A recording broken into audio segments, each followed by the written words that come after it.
Oh, Elliot, I think the deer were busy in the garden last night. Look at these strawberries. I guess we're going to have to do something about that.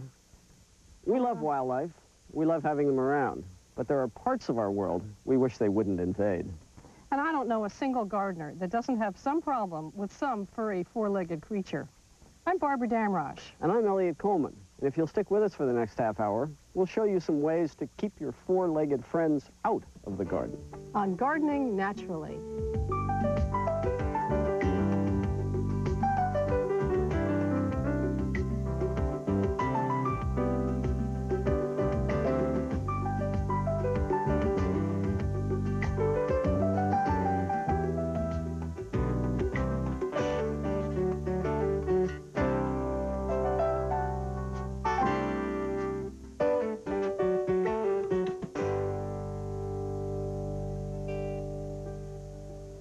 You don't have to live way out in the country to have wildlife in your yard. As a matter of fact, the typical American suburban landscape seems to attract certain kinds of wildlife. Raccoons, for instance. Put out garbage cans, you'll often have raccoons. Or deer. We plant all these wonderful, well-nourished shrubs, and the deer population explodes because they love that understory, and they're going to get more of it in your well-landscaped yard than they're going to get in the deep woods. Now, the natural human inclination when faced with invaders is to build a fortress. But if you think about it for a minute, around the garden, that means something that's about 8 feet high, made of close-spaced wire mesh, big, heavy posts, and coming on down buried 2 feet in the ground in order to take care of all the possible different creatures. It seems excessive, and it really isn't very attractive. No, and who wants it anyway? I like to look at these creatures. I like having them around. And they're part of the ecosystem. They help keep it all going. They have their own place in it.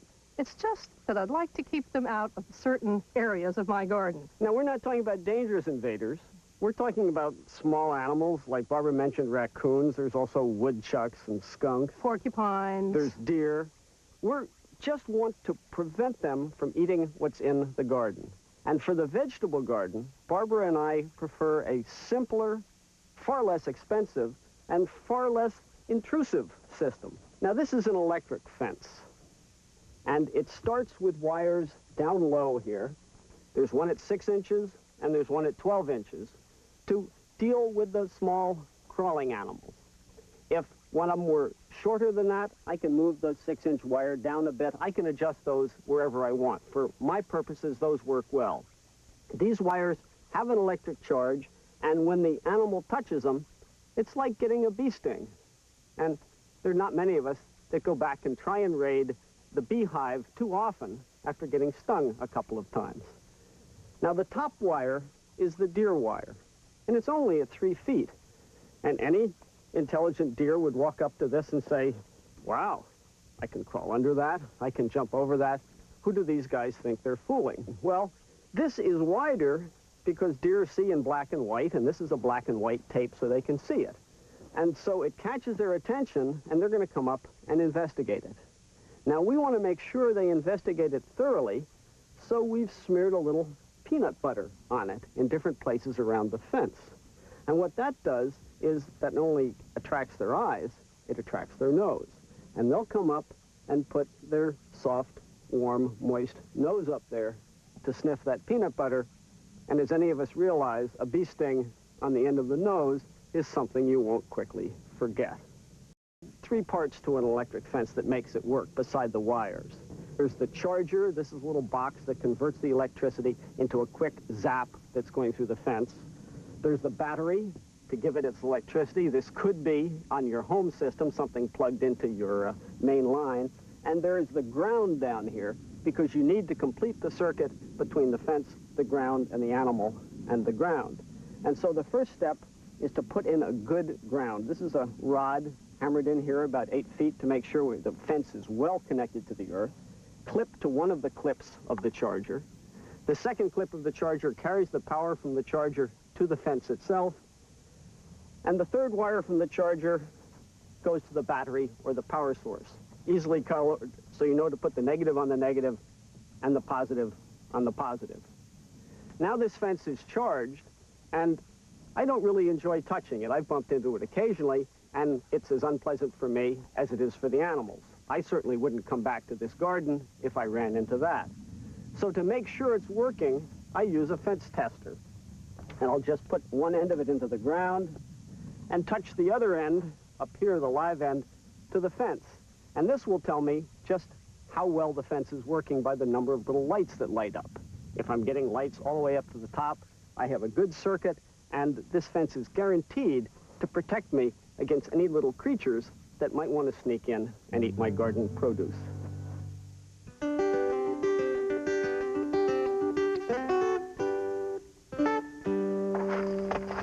This is something of an experiment to protect this corn from coons.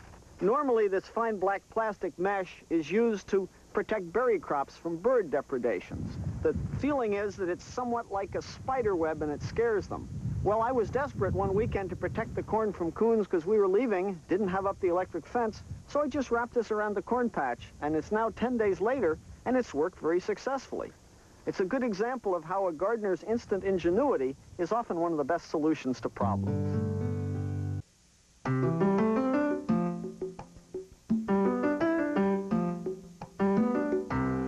I came out to the garden early one morning a few weeks ago, and I found this.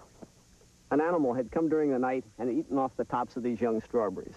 I could tell by the footprints that it was a deer. Well, I wanted an instant solution. I wanted something to prevent this from happening again because the deer would likely come back. I didn't have time to build a fence. I needed something quick. There is a great solution. I have an old tool that works wonderfully. Let me show you.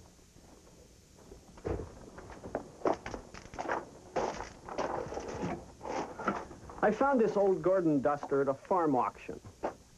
I cleaned it out carefully because it had probably been used for some poison, and I decided I could easily put it to a non-poisonous use.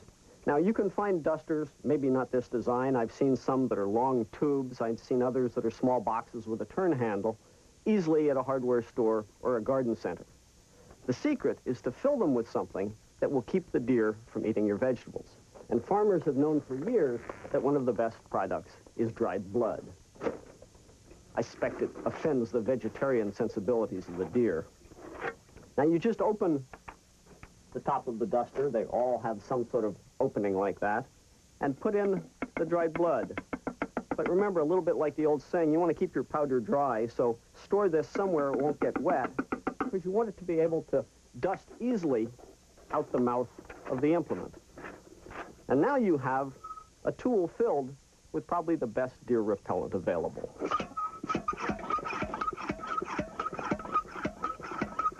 This is a very simple process. A duster like this just puts out a very light dust. You won't even see it. Now I'll come do this every 3 to 5 days, depending on the number of deer around and how hungry they are. And you want to especially remember to do it right after a rain, because the rain will wash it off the leaves, and then the deer won't be able to smell it any longer. A light dusting is all it takes to protect your dinner from the deer. The big fence behind this new flower garden might stop the deer for a while, but it's really just there to keep out the noise and pollution from the road. And where it ends, the deer can sneak around, come in, and start nibbling my plants. So I've used some of the same techniques that Elliot and I use over in the vegetable garden.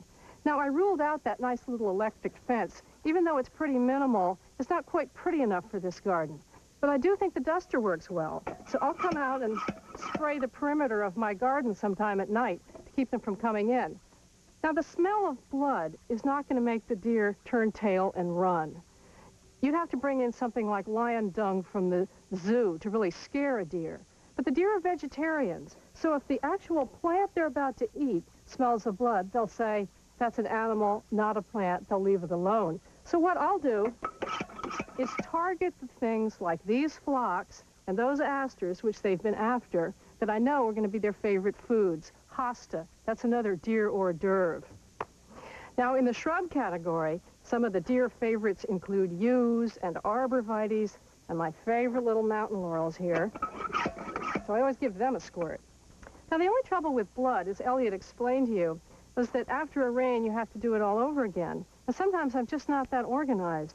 So I really like to discover repellents that I can put in place, leave there, and they'll just continue to be effective no matter what the weather is. Now, you may have heard of the famous soap trick. Deer don't like the smell of soap. Everybody suggests a specific brand that wards them off. I don't know which is better deodorant, non-deodorant. But whenever I go to a motel or hotel, I take one of these little bars, and I leave the wrapping on. Good way to attach it to a stake is with a rubber band. Now, another product is this natural repellent. There are a lot of deer repellents on the market, most of them ones that you spray on the leaves. A lot of them are very toxic to the deer, so I'm very leery of those. I don't want them in the soil either. This is one that's made of soap and also some aromatic leaves that the deer don't like. It's called Deer. What they tell you in the instructions is to stake it just at the level or above where the deer are going to nibble, which is from the top down. So this little apple tree will stand a better chance if I put a combination of things here just to safeguard the situation. Another strategy you can try is to plant things that the deer don't like to eat. Now, I've read a lot of books and articles that give long lists of things that deer will never, never touch. And every single one of them contains things that I know deer eat, which just shows that deer's taste may vary from one garden to the other. I've found a few things that are pretty surefire, though. These astilbes, for example. I've never heard of those getting nibbled. Or anything in the Pyrrhus family, which we call Andromeda, Pyrrhus japonica, or this Pyrrhus floribunda, mountain Andromeda.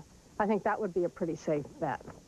But that kind of limits you if you just stick to a few things. So I'm always on the lookout for more tricks to keep the deer away. Now, Elliot showed you this bird netting. It's now become so popular for a deer deterrent, they're calling it deer netting, and you can pick it up in any garden center or hardware store. Again, this is what it looks like, very diaphanous. This came in a 7.5-foot roll. So if I had a tall arborvitae or hemlock, I could wrap the base of it. Now, the deer will nibble up to probably about 6 feet. You ever seen deer topiary? You got a tree, and then it comes in like this, and then the bottom 6 feet are all nibbled. Well, that won't happen. You wrap the tree in the wintertime with this stuff. And it's so much nicer than that burlap or snow fence that people used to use. What's the point of having an evergreen if you can't look at it in the wintertime? Now, I will go and wrap my little mountain laurel this winter. I'll just put this over the top, and I'll secure it at the bottom with a string or safety pin, anything. Now, you can hardly see that from where you are. I'll take it off again in the spring when it's time for blooming. Now, I have another trick I do with this netting. Come over here, I'll show you. This spot over here where the fence ends and the deer sneak around from the woods is right behind the flower garden, so it's particularly vulnerable.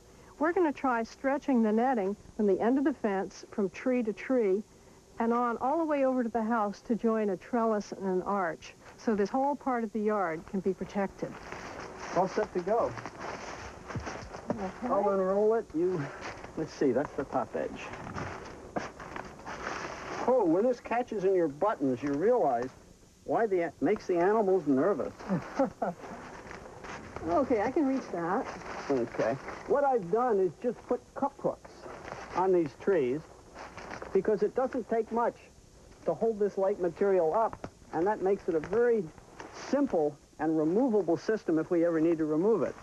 Remember, this isn't a barrier that's going to keep them out by strength. This is basically a psychological barrier. It makes them as nervous when they run into it as it did me when it caught my buttons. There. And you can't even see it from the garden. It's perfect. Now, while Elliot's getting this all set up, let's go talk about little critters. Some people worry about moles in their lawns. These burrows that they make can make the lawn look kind of lumpy. Well, I don't care if my lawn's a little bit lumpy. And besides, moles don't eat plants. They eat things like grubs. And if they eat a few Japanese beetle grubs, well, that can come in handy. One thing that the burrows are used for, though, is runways for little rodents like voles and mice. That can be a problem. For instance, this young peach tree could be vulnerable to burrowing rodents that can come up under here, nibble the roots and the bark. So what I would do to protect it is take a bucket full of stone, crushed stone,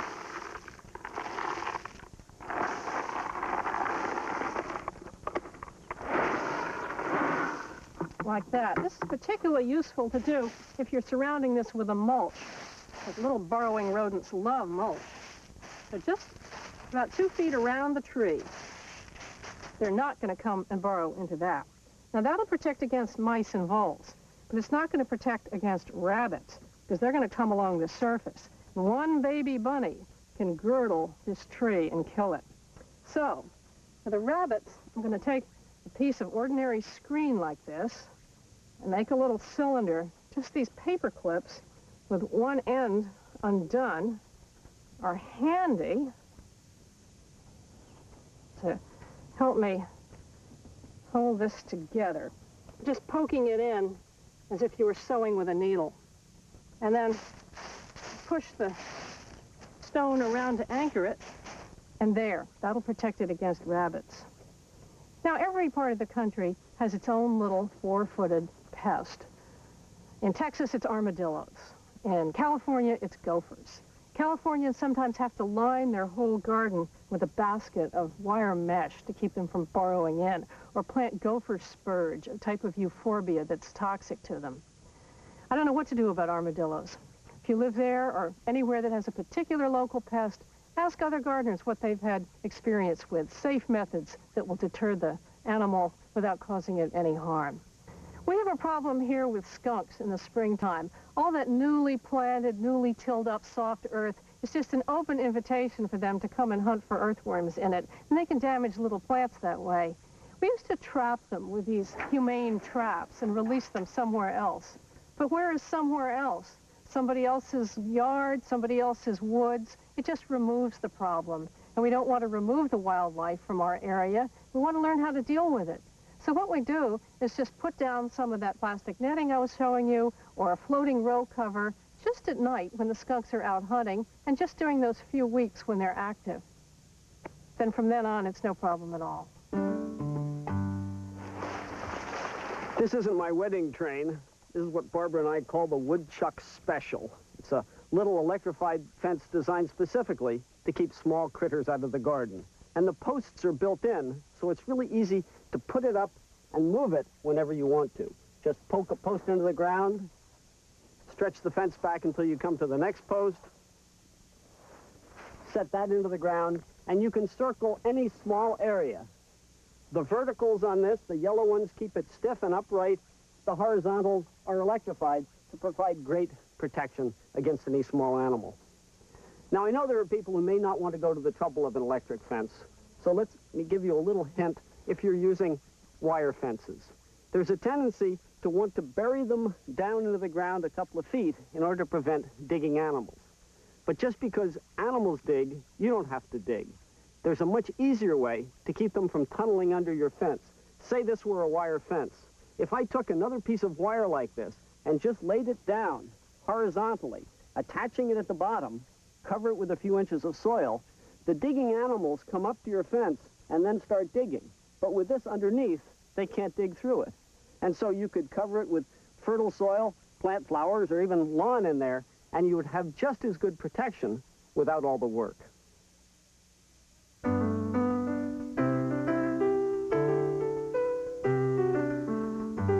Every year, I try to grow a few brand new annuals that I've never grown before to see how they'll perform. And here's what I look for. I look for something that germinates easily, is easy to grow, something that'll really bloom its head off all year, and a plant with good garden manners. It isn't going to need staking or anything bothersome like that. Well, this year I have a trio of winners all in one spot. This perky little daisy is called Chrysanthemum padulosum, and I'm very excited about it. It only grows about this tall, stands up nicely, flops just a little bit over these stones, and it's been blooming for a very long time. It's one of the first things to open up. Now, this is a salvia. It's often called clary sage, but there's several plants with that name, so look for the Latin name of Salvia viridis or Salvia horminum, both the same thing. Lovely pastel shades, sticks its heads up with nice strong stems that never seem to flop, and the bees are crazy about it. There's 6 or 8 of them working the patch right now. Now, this little thing over here is called toadflax, or linaria. And at first I thought it was going to be a real bother. The seed was so fine, it was like dust, and about 10 came up in each soil block.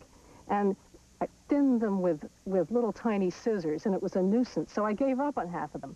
Well, the ones I didn't thin just did just as well as the ones that I did. and they came up in these lovely, lush bushes. This is a very floppy plant, but that makes no difference at all if you plant them along the edge of the bed, as I did here. This is the bed at the edge of my driveway, and everybody who drives by says, "What's that cute little plant?"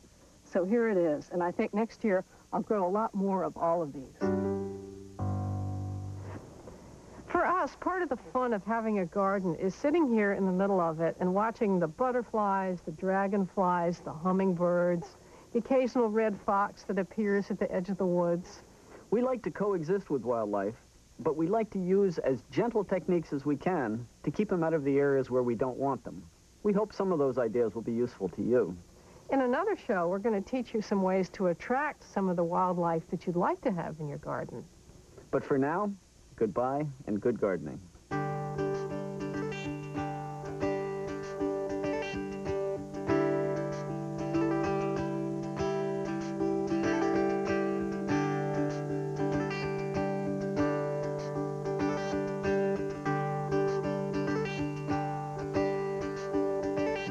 Next on TLC, get started on easy home projects that anyone can handle here on Homebodies. Then indulge your creative side with Debbie Stapley on Crafts & Company here on TLC.